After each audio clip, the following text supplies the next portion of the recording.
Hello everybody, it's me, Con here, back again with another installment of my guide series on the Decadent Choco Cake Tower.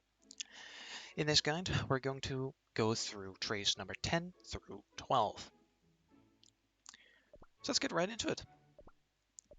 For tray number 10, which you will have some nice, good old goodie rewards in specific, this boss likes to heal after a certain amount of attacks and likes to target summoner cookies. So, we don't use summoner cookies, and we need to do as much damage as possible. To achieve that, we're going to use Shock and White Lily, because White Lily is busted.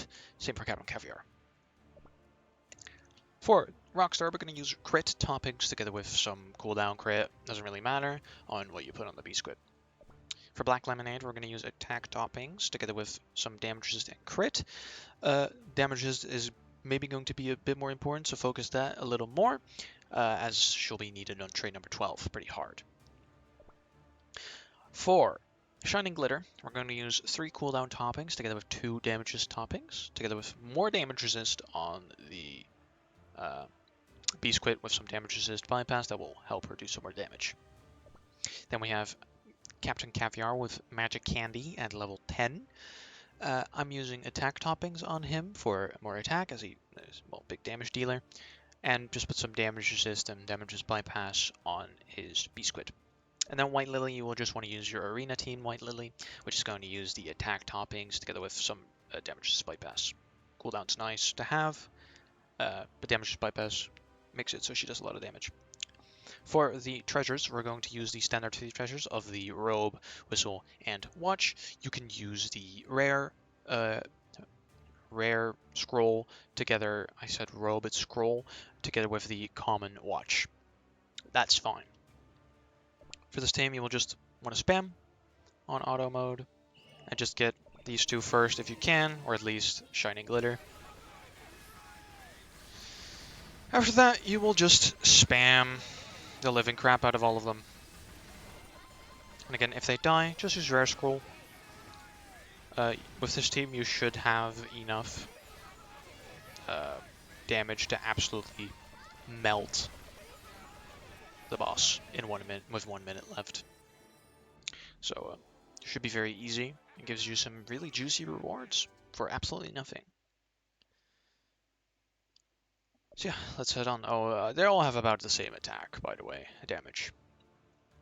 For the next tray, number 11, we will be facing a boss that has a lot of health and will go into an enraged state after a certain amount of health has been reached. He will then do a bunch of damage and kill your entire team if you don't have enough sustain.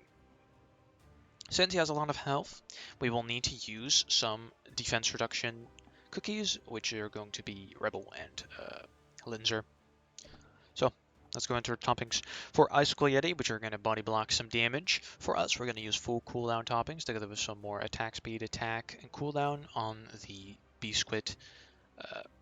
Then we're going to have a Rebel with full cooldown as well, together with more cooldown on the Beast-Quit. Some damage resist would be nice, so he can survive a little more, and some damage resist bypass will help with his own damage. Then we're going to have Finn and Cher, who's going to protect Prune Juice, which is very important, as Prune Juice is going to do the most damage, at around like 130 million. We're going to use cooldown to get that shield up 24/7, get some damage resist on him. Damage resist bypass is not necessary, but damage is good, cooldown's good, so any of those 2 will help greatly. Then for Prune Juice, we're going to use his cooldown toppings together with some damage resist and damage resist bypass on the Beast-Quit. Damage resist bypass just really helps in his damage and damage resist, so he isn't going to die that quickly. For Linzer, we're going to use full almond toppings together with some damage resist more on the Beast-Quit. And if you can, attack speed and cooldown will really help. I think attack speed matters a little bit more here. So, for the treasures, we are going to use the basic 3 treasures again in the Scroll, Whistle, and Watch. So let's head right into it. We're gonna turn off auto, get Rebel out first, and then wait for the 7 stacks on Linzer, as you would, as always. And after that, it's just If the same stats on mine as Linzer, you should almost always have the 7 stacks on cooldown, which is just a nice optimizing feature, or thingy, whatever you want to call it.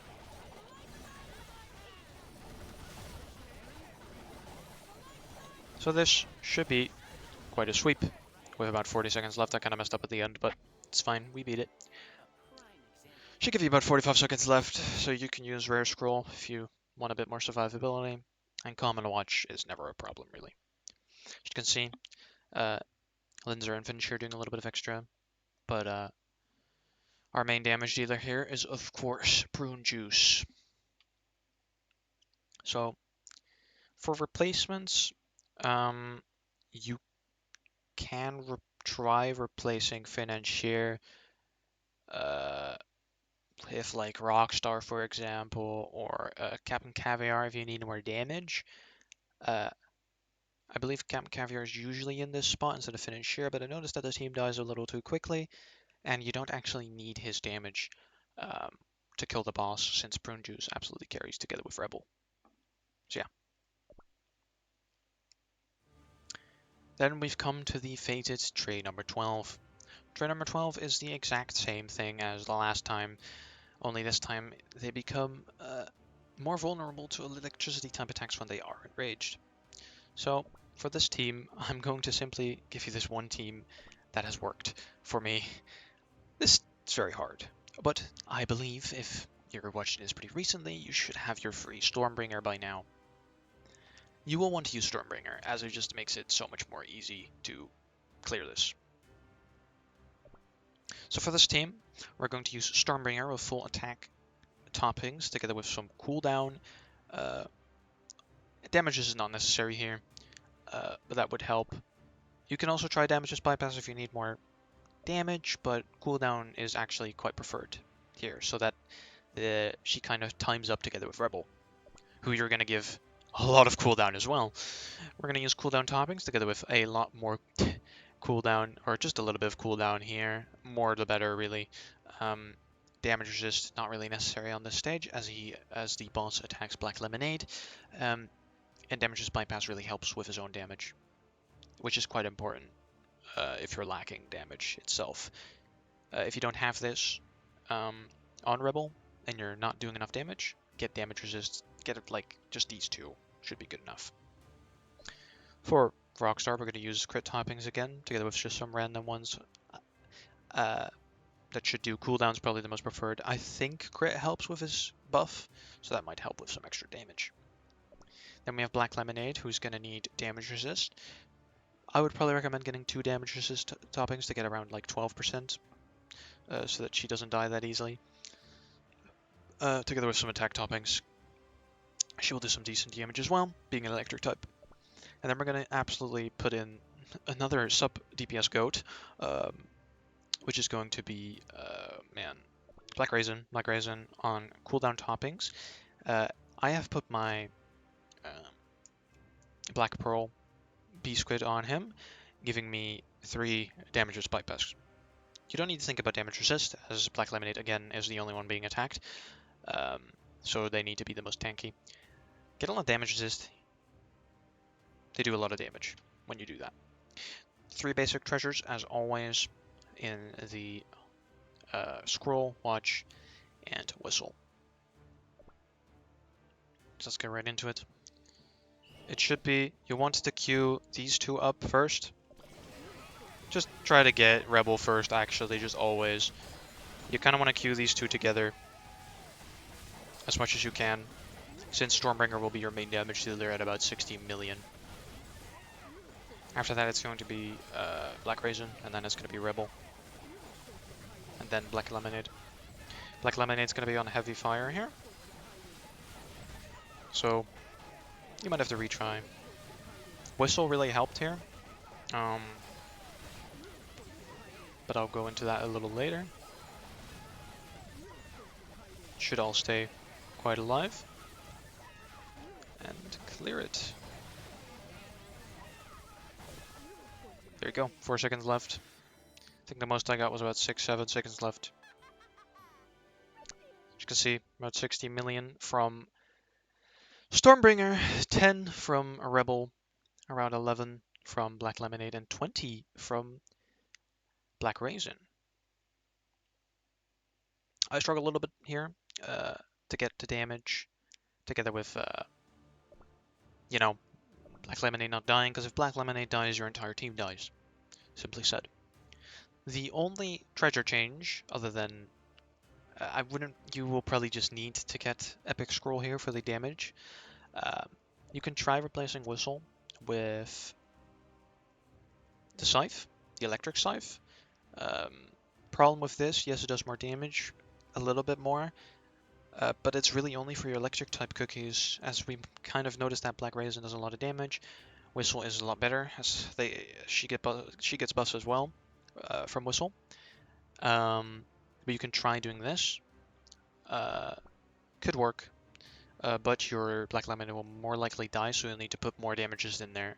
And what I came to the conclusion that she barely survives, but then the team just doesn't do enough damage to clear the stage. So this is kind of tightly what I came up with. I don't really have any other ideas. I mean, you could try maybe replacing a cookie with like Captain Caviar or something, but this is kind of set in stone. It should all be pretty gettable though. As Stormbringer, you got for free after 10 days of logging in this patch, and the rest are all epics, which you can just unlock with the mileage. And as you can see, 4 of the cookies are not even leveled up. Just going to show it here. He's level 30, so the skill's level 30, not even. Stormbringer's the only one I have maxed for Arena. As you see, level 30, level 60, level 50. Just with Magic Candy, that's it. So I hope you guys can clear the stage. And I'll see you guys in the last one, I hope, which are going to be 13 to 15.